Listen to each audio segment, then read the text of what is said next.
기차 타고 소풍 가듯 떠난 길이 수행자의 길이 되었습니다. 산중 스님께 배우는 것이 좋았고 바른 법사가 되고 싶었습니다. 성철, 자운, 운호 스님으로부터 경륜론 3장을 전수받은 묘음 스님.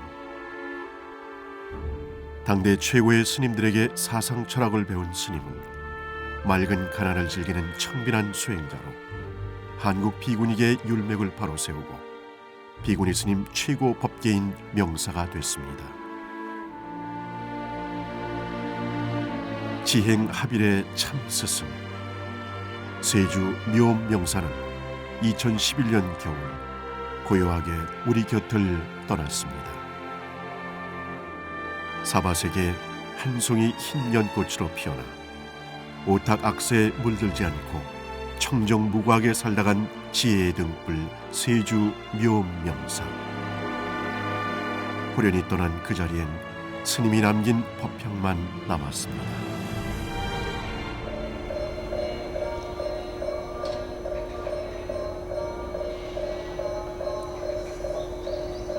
고즈넉하던 복령사 도량이 아침부터 술렁이기 시작합니다.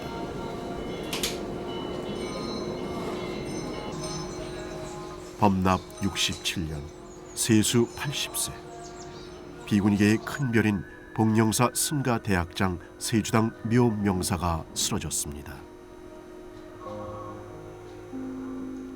돌아보면 언제나 그 자리에서 너그러운 미소와 단정한 품새로 반겨주던 비구니들의 어머니. 스님은 삼인이계를 받던 순수한 그 모습 그대로 떠났습니다.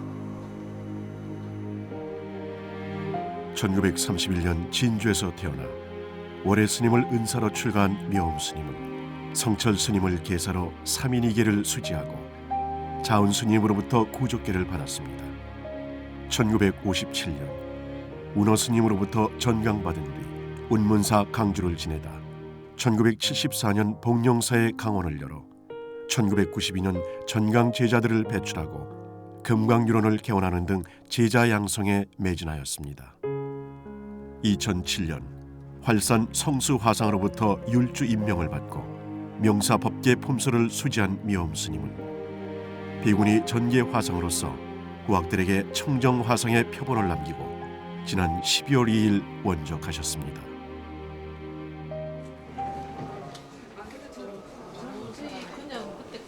생각지 못한 일입니다. 상식이라는 이름으로 스님께 공양을 올릴 줄은. 차려진 음식은 어제와 다르지 않은데 스님 대신 제자가 수저를 듭니다.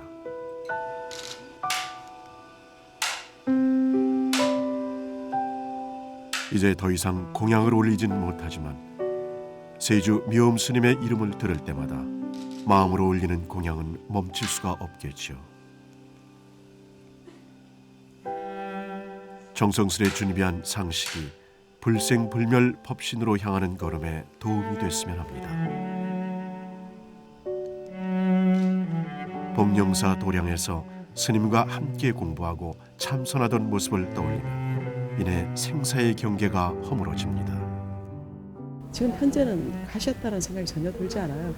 그래서 지금도 그냥 옆에 계시는 것처럼 생각이 되고 옆방에서 지금도 뭐 저희들한테 이렇게 다정하게 말씀하는 것처럼 그렇게 생각이 드는데 상식을 하는데 스님이 안 계시나 이런 생각이 전혀 들지 않아요. 아직까지는. 생각보다 너무 빨리 가셔가지고 정말 이제 공양을 올리려도 올릴 수도 없고 시봉을 하려고 그래도 시봉도 할 수가 없고 지금 그렇게 허전한 마음입니다. 묘음 스님과 스스럼 없이 점심을 함께하던 김문수 경기도지사는 원적 소식을 듣고 한 걸음에 달려왔습니다. 평소 가까이 했던 만큼 스님이 떠났다는 사실에 슬픔보다는 당혹감이 앞섭니다. 원적 당일부터 사회 각계 인사와 종단의 대덕 스님들이 빈소를 찾아주었습니다. 묘음 스님 영정 앞에 선 이들은 스님의 빈자리가 안타깝기만 합니다. 묘음 스님께서는 정말 경륜론 3장을 다 누구에게든지 일러주시면 특히 계율에는 참 자원율사 큰 스님으로부터 강의를 받으면서 저희들이 항상 모시고 같이 강의를 받을 때에 그 유래대가나 허리도 어떤 어긋남이 없이 행하시는 걸 보고 제가 항상 마음속으로 존경했습니다. 신도들에게 다정다감하게 말을 건네며 친정어머니처럼 따뜻하고 인자했던 스님이었습니다. 갑작스런 소식을 듣고 찾아온 신도들은 스님의 영정 앞에서 만감이 교차합니다. 우리는 이 보물을 하나 잊어버린 거예요. 우리 스님을. 그래서 지금 정신이 없어요. 어떻게 해야 할지. 우리 곁에 오래 계실 줄 알았어요. 이렇게 일찍 가실 줄 모르고 스님 우리 다 보내고 스님 가시라고 부탁해서 그런다고 하셨는데 이렇게 스님이 먼저 가셨습니다. 미엄 스님에 대한 기억을 꺼내들면 항상 하는 느낌이 있습니다. 수행과 학문의 깊이에서 뿜어져 나오는 높은 기상과 고매한 자태. 마지막 순간까지 평온한 표정을 지킬 수 있었던 건 오롯이 불교의 귀에 살아온 진실한 수행자였기 때문입니다. 이 조계 중에 출가 수행자라서 표본 같으신 분이다. 향기가 나는 분이다. 이렇게 생각을 해왔어요. 그래서 도량을 보면서도 꼭 스님의 모습을 닮은 대로 그대로 정돈되어 있고 단아하고 맑고 깨끗하게 이런 도량 갖고 오는 것은 이 도량 자체가 스님 모습 그대로이다. 이런 느낌을 가지고 스님한테 감사하게 생각하면서 찬탄도 해드리고 우리 이교구의 보배일 뿐만 아니라 스님은 우리 승가 전체의 보배 스님이다. 이런 말씀을 드리면서 항상 그런 생각을 하고 다른 분들에게 이야기를 하고 있습니다.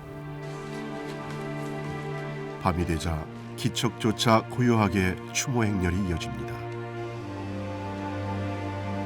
회자정리 거자 필반이라 했던가. 헤어짐이 있으면 언젠가 다시 만날 날도 있으리.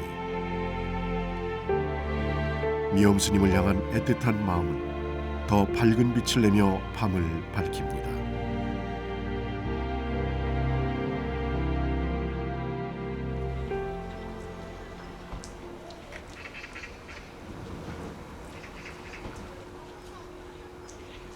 푸란 폭이 나무 한 그루.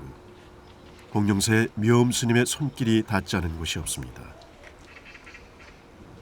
운문사 4년 강사 생활에서 남은 것은 필요 이상의 말과 불필요한 잔소리뿐. 나를 잊고 산 세월을 찾기 위해 참선을 결심하고 권속 30명과 무작정 길을 나섰습니다.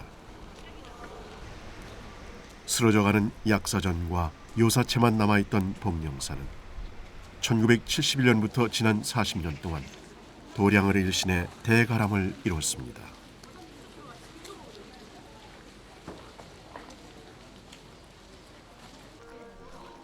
정식 빈소가 마련된 우화궁에는 화환이 보이지 않습니다. 생전 허례허식을 피하고 소박한 것을 강조했던 미엄 스님의 뜻에 따라 화환을 받지 않기로 했기 때문입니다.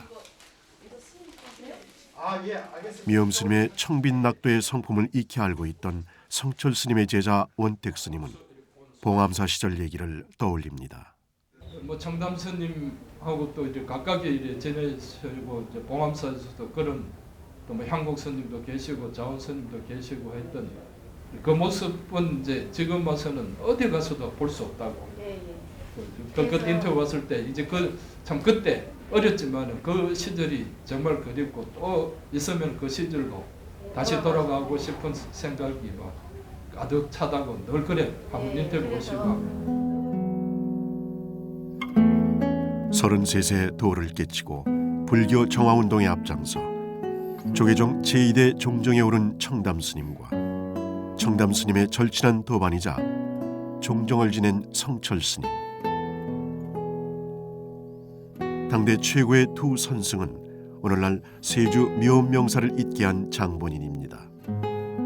14살 소녀는 대승사에서 만난 성철 스님의 뛰어난 지식과 지혜에 단복해 출가를 결심하고 성철 스님을 계사로 삼인이계를 수지한 유일한 비구니 제자가 됐습니다. 정남 스님은 수행자가 지켜야 할 덕목을 손수 적어주며 기본 도리를 깨우쳐 주셨고, 성철 스님은 최고 강백인 운호 스님에게 강사로 만들어 달라는 당부의 편지와 함께 미엄 스님을 보냈습니다. 7년 동안 운호 스님을 따라다니며 경을 배운 미엄 스님은 비구니 스님 최초로 전강을 받습니다. 운호 스님이 이제 화엄경을 다 마치시고는 이제 너희들이, 내가 그때 거기에 있는 사람들을 사집을 가르쳤거든요. 그 암자에 있는 사람들을.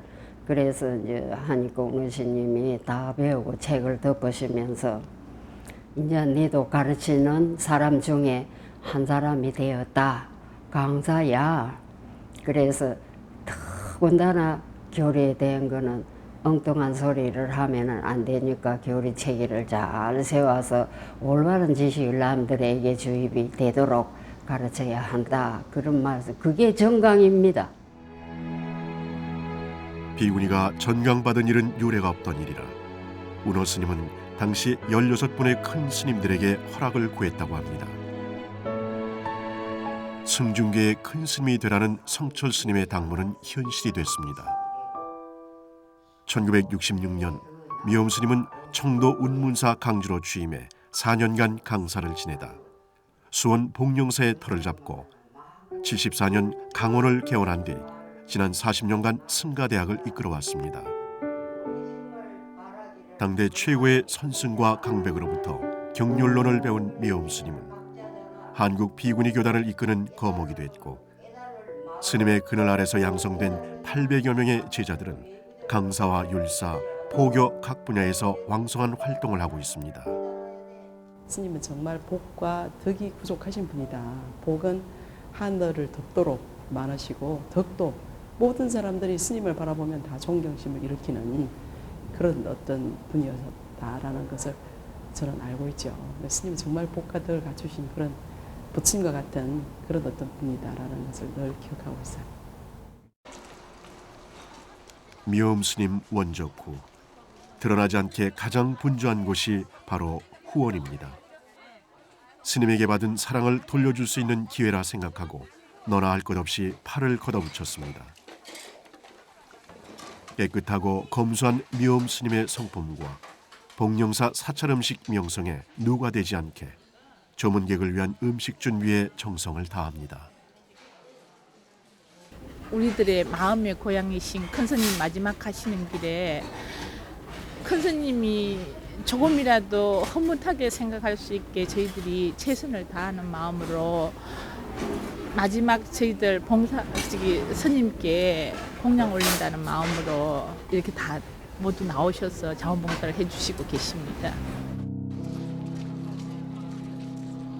세주당 미엄 명사의 50년 넘는 주강은 문수보살의 지혜요, 복령사를 가꾼 것은 보현의 만행이었습니다. 인정하고 싶지 않지만 스님의 빈자리가 조금씩 피부로 느껴지기 시작합니다. 스님! 왜 말이 없어요?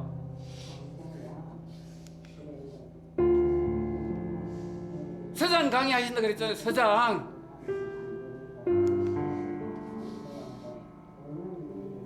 스님과 맺은 23년의 인연. 세상 살아가는 순리를 깨워주고 괴로운 일이 있을 때면 그 어떤 명약보다 좋은 말씀을 해주셨는데, 복령사의 거처를 정하고 수행과 후학양성에만 전념해온 미엄 스님을 따르고 존경하는 이가 많은 것, 미엄 스님의 삶이 곧 불법이었기 때문입니다. 난향은 백리를 가고 묵향은 천리를 가지만 덕의 향기는 만리를 가고도 남는다 했습니다. 미엄 스님의 법향은 얼마나 멀리 퍼졌을까요? 미엄 스님과 무언의 만남을 기약하다 비보를 접한 수불 스님은 학인들과 함께 금강경을 독송하며 스님 가는 길에 마음을 전합니다. 마지막까지 가르침의 열정으로 살았던 스님의 모습은 제자들을 통해 오랫동안 기억될 것입니다. 좀 앞서가는 분이에요. 제가 볼 적에는. 그러고서 사람들을 아끼고 또 제자들 사랑하고 그러면서 이제 한국 불교에 대해서 각별한 관심을 가지고 있지 않았겠나 이런 생각을 가집니다. 그래서 너무 참 그 가슴이 아프네요. 좀 더 오래 살았으면 좋겠다 이런 생각이 드는데.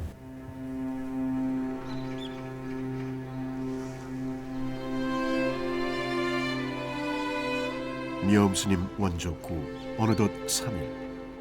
이제는 생자 필멸의 이치를 받아들일 수밖에 없습니다. 복령사 스님들은 부처와 보살의 성덕을 표현한 번을 준비하며 마음을 다잡습니다.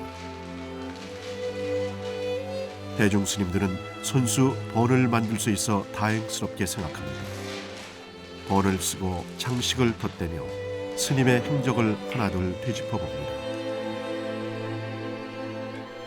세주당 묘엄명사는 경에서 답을 구하고 율로서 행을 찾으며 사부 대중에게 법음을 전했던 분입니다.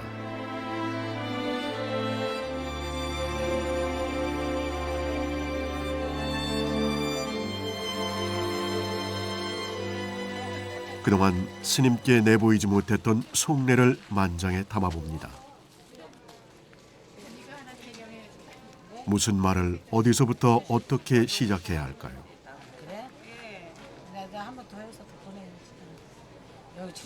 마음에 있는 얘기를 꺼내려는데 떠오르는 건 자주 하시던 말씀들뿐.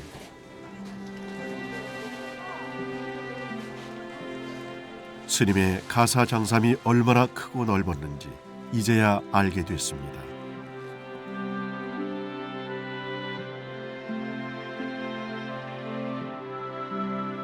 맑고 향기로운 무소유의 삶을 살았던 묘엄스님. 복령사 도량을 살피고 후학들을 보듬던 모습이 지금도 눈에 선합니다. 악업을 선업으로 바꾸는 것이 불교요. 남을 위하고 선행을 쌓고 그 쌓인 공덕으로 스스로 깨달아야 한다 했습니다. 백년태몽으로 태어나 계율을 청정히 지키며 자비심으로 일생을 살았던 스님. 묘엄스님은 이 생에 잠시 머물다간 부처가 아니었을까요? 한 번은 그 개울가에 갔다가 어떻게 잘못하다가 발이 미끄러져서 신발 하나를 떠내려 보내고 집으로 돌아왔어요. 그랬더니 스님이 그래서 신발을 어쨌느냐 한 짝만 신고 왔느냐 그래서 스님 그냥 물에 잘못해서 떠내려 갔습니다. 그랬더니 스님이 야단을 치시더라고요. 그런 거 하나하나가 네 물건이 아니고 사중의 은혜고 시주의 은혜로 이루어진 것이기 때문에 그것을 얼른 가서 잡아서 갖고 왔었어야지 그것을 떠내려 보내서 그렇게 했느냐. 그러면 너는 헌신 중에서 하나 짝을 찾아서 그쪽 신발이 따를 때까지는 그렇게 신어라. 어른 스님 삭발을 처음 하기 때문에 너무나 조심스러운 마음으로 하는데 삭발을 다 하고 나서 보니까 제가 너무나 조심을 하고 긴장을 한 탓에 스님 머리 전체를 얇게 다 베었더라고요. 그래서 스님 머리에 동글동글동글하게 전부 다 딱지가 앉았는데 그게 굉장히 아팠을 거예요. 그 머리를 대주고 앉아있는데. 근데 스님께서는 그 어린 제가 처음으로 삭발해드리는 거에 대한 거를 아프다 하시면 내가 더 그거를 하실까 봐 꼭 참고 끝까지 참고 해주셔서 제가 그때 이렇게 스님께서는 다른 사람에 대한 배려를 깊게 하시는구나. 이게 그 누가 저를 욕을 하고 나쁜 말을 해도 하나를 또 그거를 타치하지 그 관계 없으시면서 오로지 저를 믿어주셨던 거. 아무개는 절대 그런 사람이 아니다. 당신이 내가 믿는다라고 그렇게 믿어주셨습니다. 그래서 저는 그게 정말 가슴에 평생 씻을 수 없는 그런 은혜를 입었습니다.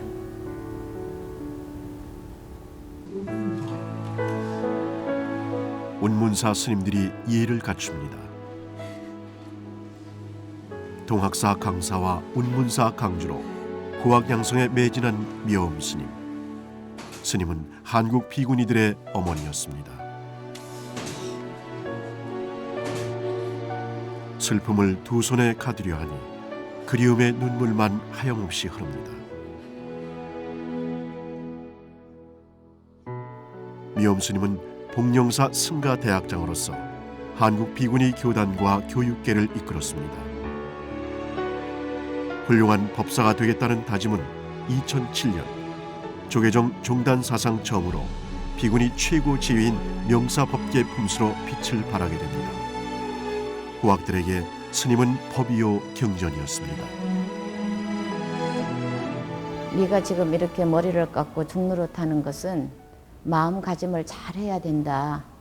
그래서 우리가 새 신을 신고 너무 준비를 많이 해서 가면은 오래 가지 못한다. 발이 아파서. 그것처럼 중노릇하는 것도 그렇게 반짝하는 마음으로는 하면 안 되고 세세생생에 중노릇을 한다는 마음을 가지고 머리를 깎아야지 금생의 일뿐이 아니다. 크게 잘못을 해도 그 벌은 가벼워야 된다. 그 사람을 살리기 위해서 벌을 내리는 것이지 그 벌을 벌 주기 위해서 하는 것은 아니다. 그래서 될 수 있으면 이렇게 말씀을 하셨어요. 소가 자기가 짐을 지고 일어나는데 너무 힘에 겨우면 소가 그냥 일어나지 못하고 죽어버리니까 그 소가 일어나서 잘 짐을 지고 갈 수 있을 만큼의 벌칙을 내려야 된다. 어떤 것을 해야 한다 그런 거는 저희 때는 거의 말씀이 없으셨어요. 중요한 것은 항상 어떤 분야든지 간에 한 가지만이라도 확실하게 해서 그러니까 큰 대들보는 못 되더라도 각각 분야의 기둥이 되든지 반석이 되든지 그래서 각각 분야에서 자기 역할을 잘 수 있는 그런 사람이 돼야 된다라고 늘 강조를 하셨고 또 뭐 계율적인 측면에서는 당신 스스로 계율을 지키라 말라 이런 거 단 한마디도 말씀을 안 하셨어요. 그런데 이제 가까이서 모셔보면서 느끼는 아 생활 속에 그게 배이신 분이구나.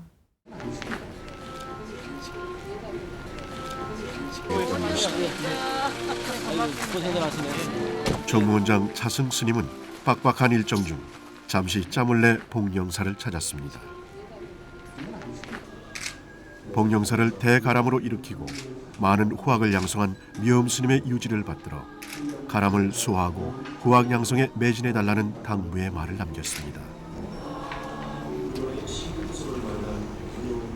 영결식 전 스님을 뵙기 위해 전국 각지에서 걸음을 재촉합니다.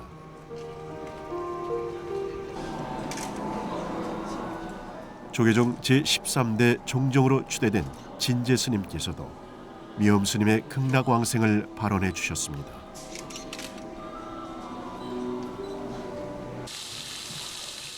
마당에선 영결식 준비가 한창입니다. 제단에는 생화 몇 채반을 가지런히 올렸을 뿐 재물은 일체 놓지 않았습니다.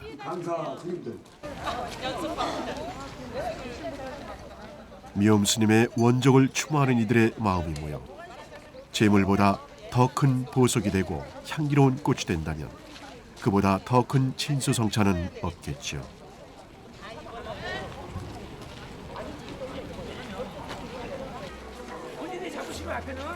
장례는 전국 비구니 회장으로 치러질 예정입니다. 상역군이 된 24명의 비구니 스님들. 흔히 볼 수 없는 광경입니다. 스님의 가르침을 받은 제자들이 하나된 모습으로 같은 길을 걷는 도반이 되겠다는 의지를 이렇게라도 보여드릴 수 있어 감사할 따름입니다.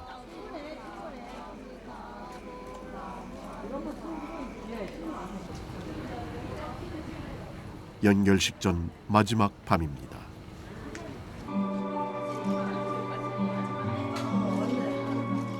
늘 고요하던 미엄 스님도 반색하며 맞던 오랜 도반이 먼 길 마다 않고 찾아주었습니다. 평생 수하던 가사자락의 향기만 남기고 호련 길손이 된 도반. 동고동락하였던 그 시절의 추억들이 새록새록 떠오릅니다. 지금 비구니게 큰 별이 떨어져가지고 지가 섭섭해요. 어제 내가 오른 스님 행사에 갔거든. 역경원 무슨 그 축사도 하고 그랬는데 축사도 하고 오른 스님 말씀이 지간 스님, 오른 스님, 묘음 스님 함께하던 도반 중 가장 먼저 묘음 스님이 떠나고 한 달 뒤 총무원장을 지낸 지관 스님도 열반에 들었습니다. 묘음 스님과 명성 스님은 통도사 보탐과 진주 도소람에서 운어 스님께 경학을 배우던 도반이었습니다. 시절을 함께 도란거리며 머물던 도반의 자리는 이제 추억만이 남았습니다.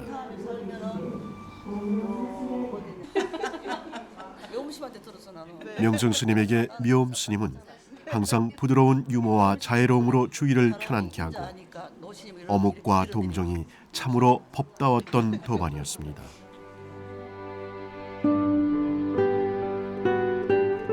당대 최고의 율사였던 자은 스님으로부터 율맥을 전수받은 최초의 비구니 율사 묘음 스님은 1999년 세계 최초 비구니 율원인 금강율원을 개원하여 한국 불교의 새로운 기틀을 마련했고 단일 전계 대화상인 성수 스님으로부터 율주로 임명받은 최초 비구니 전계 화상으로서 후학들에게 청정 화상의 표상이셨습니다. 한국 불교 비구니 스님의 위상은 2007년 함부르크 대학에서 열린 국제 회합에서도 여실히 드러났습니다.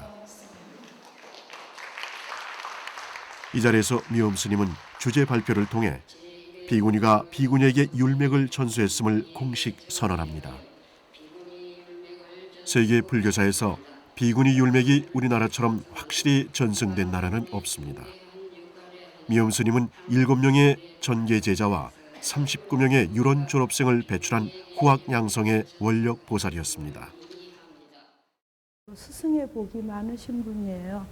근데 이제 스승의 복이 많아도 그것을 자기한테 담지 못하는 사람도 많은데 율은 율대로 선은 선대로 또 그 경전은 경전대로 다 자기 그릇에 담으신 그런 어른이시다. 그래서 경률론 3장에 그것을 다 능통하시고 그걸 또 이 복령사라는 공간에서 그 제자에게 가르치신 그런 면에서 굉장히 복이 많으시고 학장 스님은 사람들의 그 마음을 참 거울같이 비추어보는 분이셨어요. 특히 평생에 이렇게 그 살아오신 그 지금까지 행장을 보면 평생 그 계율을 청정히 지키셨고 이론과 행실을 그렇게 여법하게 정말 철두철미하게 끝까지 회양하도록 남은 생을 마지막 회양하도록 그렇게 철저하게 과연 지킬 수 있는 분이 얼마나 될까 이런 생각을 해봐요. 네. 다가가 보면은 정말 그 다정다감하신데 쉽게 못 다가가고 그런 위험이 계셨죠. 스님께서는. 그래도 생각하면은 항상 가득하셨는데 가득했었어요. 가득했는데 도량이 너무 넓은 것 같으니 지금 보니까. 그러니까는 스님의 빈자리가 아직도 비지도 않았는데 그죠? 아직도 계시는데 떠났다는 생각을 해서인지 너무 빈 것 같아. 그러니까 스님이 그만큼 컸던 건데 어떻게 컸는지도 모르지. 기억도 안 나요. 복령사 승가대학 스님들이 분향소로 모여듭니다. 도량을 울리던 금강경 독성은 오늘도 어김없이 퍼져나갑니다. 참선의 갈증을 느껴 운문사 강주를 떠난 묘음 스님은 이곳 수원 복령사의 터를 잡고 강원에 씨를 뿌렸고 그 씨앗은 오늘날 복령사 승가대학과 금강유론이란 나무로 자라 인재 열매를 맺었습니다. 능엄주 수행도량으로 엄격한 학인 청규가 있으며 포교를 중시하는 복령사 가람은 묘음 스님의 화신불과도 같습니다. 경을 그냥 보지 마라.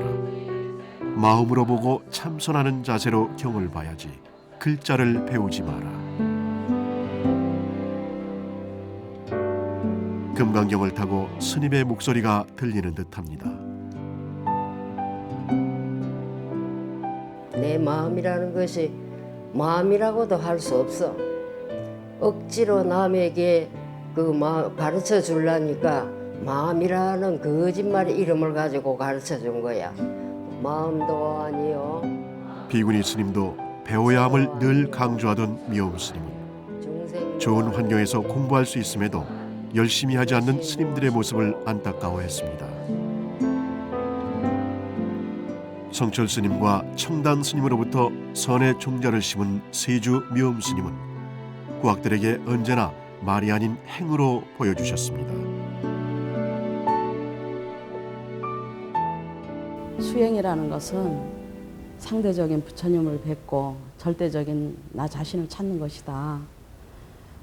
혹여 수행을 하다가 정말 힘이 들거나 자기도 모르는 사이에 길을 잘못 가고 있거나 할 때는 머리를 한번 쓰다듬어 봐라. 그 본래의 뜻은 그 출가인의 어떤 그 수행자의 본분을 스스로 잡고 일깨워야 된다는 그런 데에다가 말씀을 하셨습니다. 이제 우리 실상은 둘이 아니다. 그래서 그 상을 통해서 실을 보는 것이지 그렇게 해서 그 상에 국집하지 말라 이런 말씀이 저한테 참 많이 그 기억이 되었어요. 사실은 이제 우리가 그 본질적으로 보면 어떤 것도 이제 우리가 다 놓아내려야 되는 그런 어떤 입장인데 스님께서는 그걸 아주 몸속에 실천을 하신 그런 것 같아요. 그래서 그 실과 상은 둘이 아니지만 그래도 그 상을 통해서 실을 봐야 되기 때문에 그래서 이제 다 중요하다라는 그런 말씀을 하셨죠. 자기 마음을 들여다볼 줄 알아야 된다. 자기 마음을 근본적으로 들여다보고 모든 행동을 거기서부터 해야 되지 마음 따로 행동 따로 이렇게 해서는 절대로 안 되고 자기 마음을 들여다보고 자기 자신을 스스로 컨트롤할 수 있어야 되는데 그 컨트롤할 수 있는 기본 중점이 인욕에서 시작이 돼야 된다. 그래서 항상 인욕을 주장을 하시고 당신 자신도 그 인욕을 평생 실천을 하셨다고 봅니다. 그래서 어떤 일이 있어도 크게 동요하시거나 겉으로 표현해내시는 법이 절대 없으셨어요.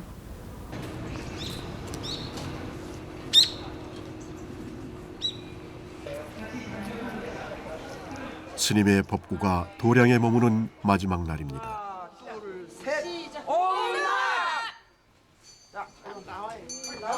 견성의 향이라 불리는 침향으로 영원한 스님의 법구가 영결식장으로 향합니다. 자기를 단속하여 인천에 사표되고 생사에 자제하여 중생을 제도하라는 하와 중생의 유훈을 남기고 정면한 세주당 묘명사.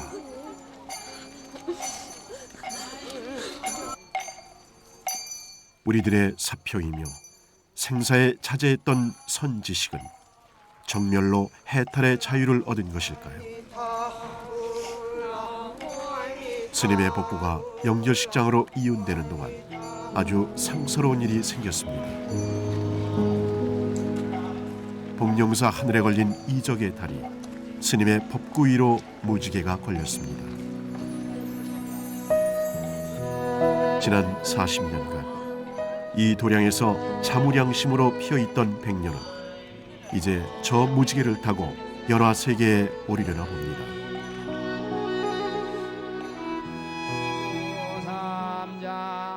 영결식은 3천여 명의 사부대중이 운집한 가운데 여법하게 거행됐습니다. 배출한 강사 스님들은 주불로 앞세우고 자신은 후불 태화가 될 거라던 묘음 스님. 세주당 묘음명사의 영결식은 종종 법전 스님이 법어를 내리는 등 여법하게 봉행됐습니다. 명사가 이룩한 정밀 속에는 생사를 따르지 않고 오고 감이 없는 1.0명이 있습니다. 이 1.0명은 중생과 부처의 근본이요 명사의 본분입니다. 주석한 곳곳은 명실공히 승가 교육의 요람이 아닐 수 없으며 오늘날 우리 종문의 수많은 비구니를 길러내신 진정으로 이 세간을 맡으신 분이며 수행과 교육으로 불회상을 장엄하신 이 시대의 대도 고타미이십니다. 먼저 일로왕번 40년 동안 기도와 정성으로 일군 복령사 승가대학과 금광유론 개원으로 여법하게 완성된 비구니 총림. 미엄 스님의 혼이 담긴 도량에서 학장 스님을 대신해 마지막 참배를 하고 극락세계로 인도하는 일로왕번이 여는 길을 따라갑니다. 상여를 장식한 연꽃과 연잎. 섬세해서 더 화려한 꽃상여는 그 여느 상여보다 장엄해 보였습니다.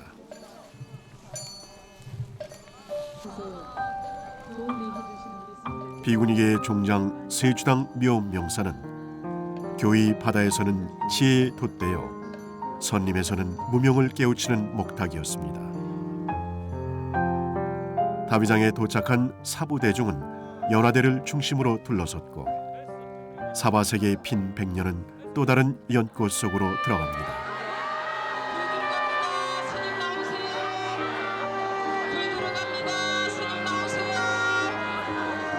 스님의 은혜와 감사가 떠난 뒤에 더 크게 느껴지는 건 왜일까요? 참았던 회한의 눈물이 하염없이 흐릅니다.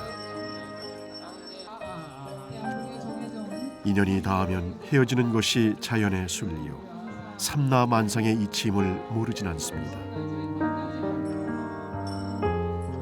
성철 스님은 도만인 청당 스님과는 물을 부어도 새지 않는다 했던 것처럼 이 생에 머문 동안 제자를 아끼고 중생을 생각하는 묘음 스님의 마음 또한 물이 샌 적이 없습니다.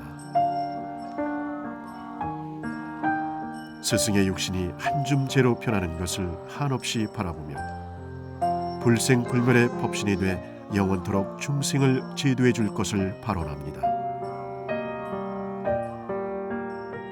큰 스님께서는 원력으로 사바에 오셔서 교육과 포교의 두 축으로 한 생을 살아오셨습니다. 큰 스님께서 켜놓으신 지혜의 등불은 이 산하뿐만 아니라 지구촌 곳곳에 빛을 발할 것입니다. 스님은 간 곳 없고 한 줌 재만 남습니다. 쉬 떠날 수 없는 사부대중은 주위에 아랑곳 없이 연화대를 밤새 지켰습니다.